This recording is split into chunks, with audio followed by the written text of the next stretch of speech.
Oh my God, I can't believe I let you talk me into this. It's gonna be a great experience. Yeah. All right. All right, crew. There's still one thing we need to take care of. I promise you it'll help. Close your eyes. Take a big, deep inhale. And out. In. And out. Welcome aboard.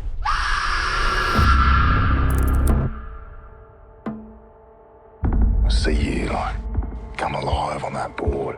It's spiritual. I feel the same about what I do. It's my true calling.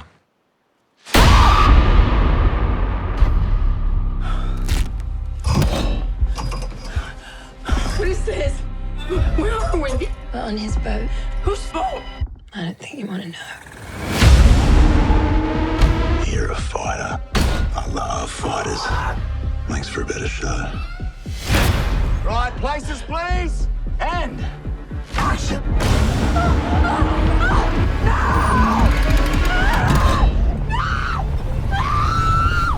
Tell me that ain't the greatest show on earth.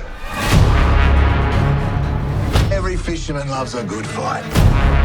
The thing the fish doesn't realize is that once that hook sets, no matter how hard she runs, Help! I need help. she's already in the boat.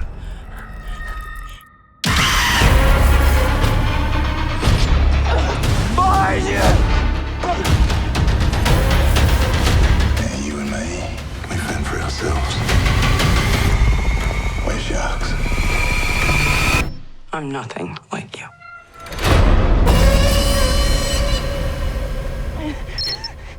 Oh, come on, don't be like that.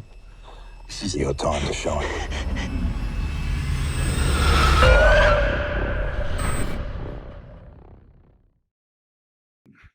Sean Byrne has a unique vision when it comes to on-screen psychopathology. He rocked everyone's world with his debut film, The Loved Ones, backed that up with the equally brazen The Devil's Candy, and now has the horror film world buzzing with his serial killer shark movie mashup, Dangerous Animals. He's the man everyone wants to talk to, and we are very lucky to have time with him today. Welcome to Screen Space, Sean Byrne. Thanks so much, Simon. That was a very kind introduction. You've earned every word of it. You absolutely have. You're talking to a shark obsessive here. Since I was a boy, I've just been, they're totally consumed my mind, and I've got books and books about them.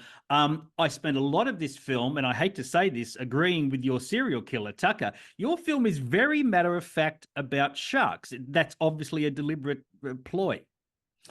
Yeah. I mean, I think that was the thing that really stood out about the script was this is the first shark film ever where the sharks aren't really the antagonist. You know, the antagonist is man, and I, Jaws is one of my favorite films. It's a masterpiece, but the filmmakers openly admit it did a great disservice to the shark to the point that they're endangered. So this felt like it was finally the film that could kind of set the record straight and point the finger at the real monster. So we wanted to show them in their true kind of majestic light, and have scars the same way that humans have scars. And 80% of the sharks in the film are real. It's 4K nature footage that that we storyboarded the whole thing and had visual references. So we're always on the lookout for real footage that we could integrate into the film. The only CG is the fins above water because blocking is quite tricky with fins, but most of what you're seeing is real.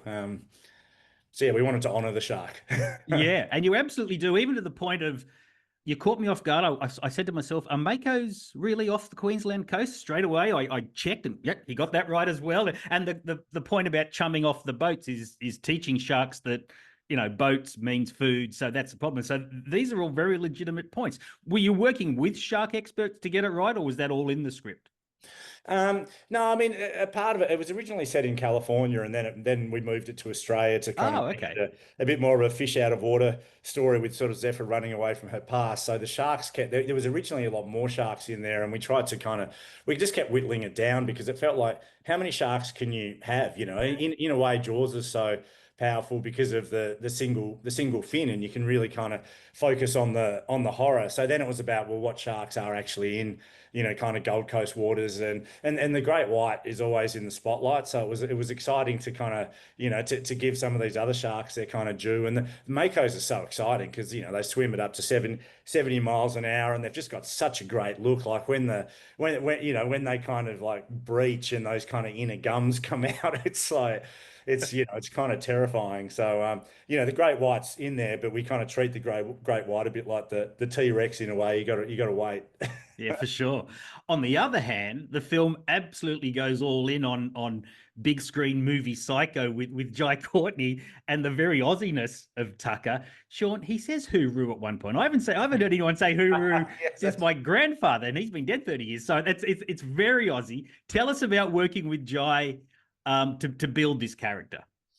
Yeah, I mean, Jai was fantastic. I mean, this was greenlit at the last kind of second, and so we were just, from the moment of getting a green light to starting pre-production, I think it was like 2 months, and it was barely enough time to cast it. And Nikki Barrett did such an incredible job, but there was a lot of pressure to get Jai because he was our number one choice, and we really, we really didn't have time for him to say no. So I was terrified about that call, but when I spoke to him, he just wanted to know about the character and the character's kind of background, and we talked about the parental neglect and the warped kind of socialization, but also the great kind of theatricality of villains in horror films, a bit like Kathy Bates in Misery, or Jack Nicholson in The Shining, or even John Jarrett in Wolf Creek, and Sure. and Eric Bana in Chopper, and how antagonists can kind of just have this kind of, especially in Australia, this kind of Steve Irwin-esque, wild kind of charismatic charm, and that's how the spider sort of catches the fly. So that was exciting because I knew Jai had that almost from Captain Boomerang in Suicide Squad, but he's also an incredibly underrated character actor, and I knew he had enough nuance to, when the moment required it, capture the kind of broken child inside the man. And on top of that, you add all his kind of franchise experience with like Die Hard and Suicide Squad and Terminator, and he's great with stunts. He just knows the difference between a movie line and a kind of a more inward line. And so often he'd go, "Oh, this is a line for the audience, isn't it?" And so I just knew that he could walk that tightrope between super fun kind of villain, but also give it enough psychological layers that it would stick. Yeah, he's clearly having a lot of fun doing it, and that fun comes across and makes the film, as much fun as it is to watch. You also get to work with your first, I guess, fully fledged final girl character in Hassie Harrison Zephyr. What did you need to honor about that sort of horror staple?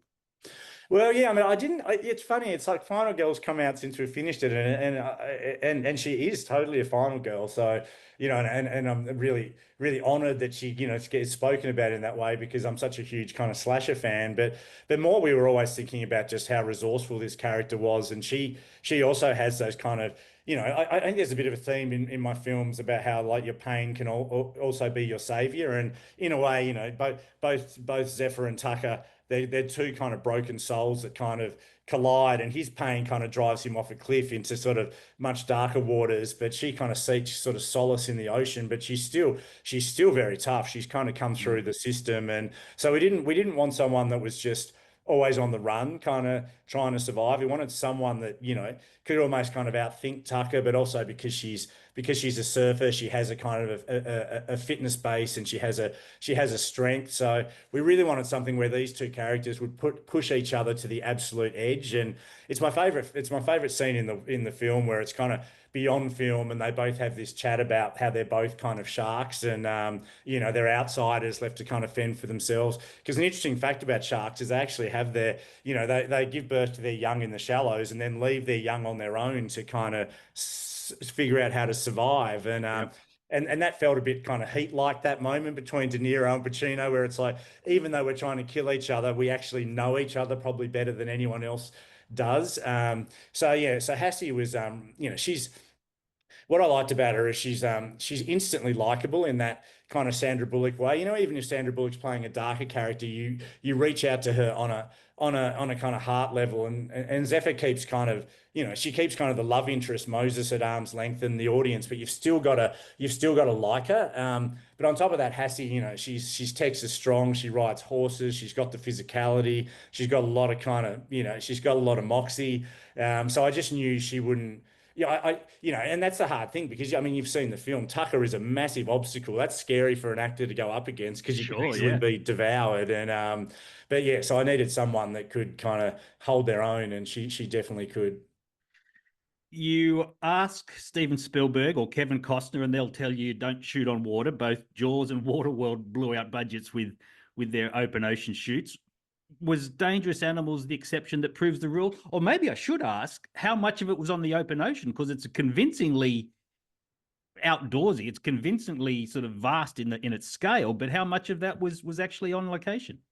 Yeah, I mean, we shot out in the water for a month. It was like 2 weeks actually, in like a jumping pin in the middle of the kind of ocean where the boat was kind of held in place by pontoons, and there was another 2 weeks of night shoots where the boat's kind of connected to a marina where we've actually got the actors kind of, you're hanging off cranes, and yeah, I'd heard those stories and I was terrified, and I'd like to say that it was like this kind of rites of passage that we're going to do it this way. But a tugboat as big as Tucker's, like to fit that into a tank, there's only one tank that could fit it, and that was $80,000 a day, which was completely cost prohibitive. And tanks tend to be quite kind of sterile as well. So it was actually our first AD, Matt Emfeld, was like, well, looks like we're going to do it for real. And, you know, we dealt with a lot of seasickness and loss of balance, and, you know, Oh my God. but you really feel the danger of it. And the actors in the end really, really loved it because you can't replicate kind of hanging off a crane, or even there's a chase scene where Tucker's, you know, Jai is really in the dinghy, and like water, you know, sprays hitting him in the face and salt in the eyes, but all that stuff, it's, you know, everyone goes on about Mission Impossible for a good reason, where it's like, you know, because it's like there is something so immediate when that danger is real. I mean, we had an incredible stunt team, so it didn't, and everything was rehearsed, but you know, like I'm really proud of the fact that we did do it for real and had an incredible crew, and I did feel lucky that we got through and it came in on time and budget, because it's, you know, it's considered the equivalent of filmmaking suicide in a way, kind of shooting on water. It really is. Mate, I want to ask you, and I guess in a broader terms, the drill scene in The Loved Ones is still etched in my memory, and there's a couple of equally WTF moments in Dangerous Animals, especially one involving a thumb.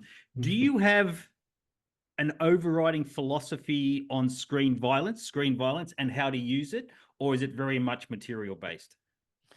No, I mean, I do have a philosophy. I mean, I think what's so exciting about horror is it exists in the moments between life and death, and I feel like that's when you've got the audience eating out of the palm of your hand. So you know, I think there's a similarity between the drill scene and the thumb scene that you're talking about, where, you know, we kind of tease those moments so the audience think, oh, this is it, no, this is it, no, this is it, and it's like, because that's, I mean, I think that's where it really feels alive. But I mean, mainly I try just to use the whole horror toolkit and not be repetitive. So sometimes there'll be like a kind of Haneke objectivity where you're watching something happen, like an abduction, and there's no sound design or score. You just kind of, as an audience member, you're kind of helpless watching something unfold. And other times it'll be more kind of kinetic and driven by sound and score. And I mean, this has got a real kind of Groundhog Day structure where there's 3 scenes on a crane, but all of them are very different. Like the first one, you don't know what's going to happen, so we absolutely tease it out. The second one, you do know what's going to happen, so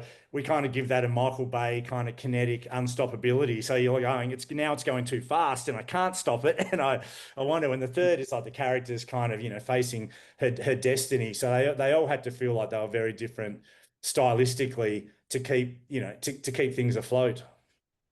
Mate, you're a big deal in the Australian film industry, and you're doing it with genre films, which is really exciting, and I'm really thankful for. So Sean, Byrne, thank you so much for a terrific film and for joining us on Screen Space. Good luck with its rollout, buddy.